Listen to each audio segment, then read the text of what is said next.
Hi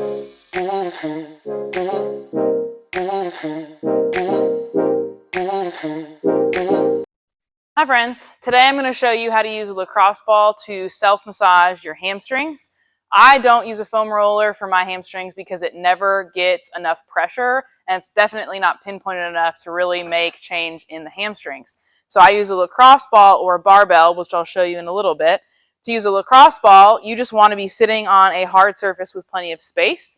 You want to situate yourself so that your sitting bones are back, so that you're sitting upright, as opposed to tucked a little bit. Okay, that's going to make it easier for your hamstrings, and we want to stretch them out a little bit more so we can really get at the muscle bellies. So again, sitting bones back. All right, you are going to put this lacrosse ball really anywhere where your hamstrings are tight. If you want to work the whole thing, then you're going to have to do several spots. You can work the outer hamstring or the inner one. You can go straight up the middle where they kind of meet, whatever suits your needs best. I'm going to go on the outer hamstring on this leg. That typically gets tighter on me. Okay, then you can either sit here if that's enough, and for some people it is. If you don't work your muscles a lot this way, you're going to be extra sensitive to that pressure. But if you're ready, then without rounding your back, you're going to extend the leg and then bend. Extend and flex.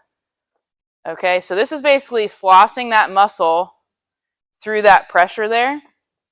So you are lengthening this hamstring and stretching it out, and then you are shortening it passively. Do that 8 to 10 times, then move on to the next spot that needs it. Repeat as many times as you need. This is a great thing to do before your workout if you're feeling extra tight that day, but I do most of my mobility and flexibility work at the end of my workout, plus it promotes recovery. So you don't want to do anything too crazy before you work out and put length in the muscles that you're not used to working.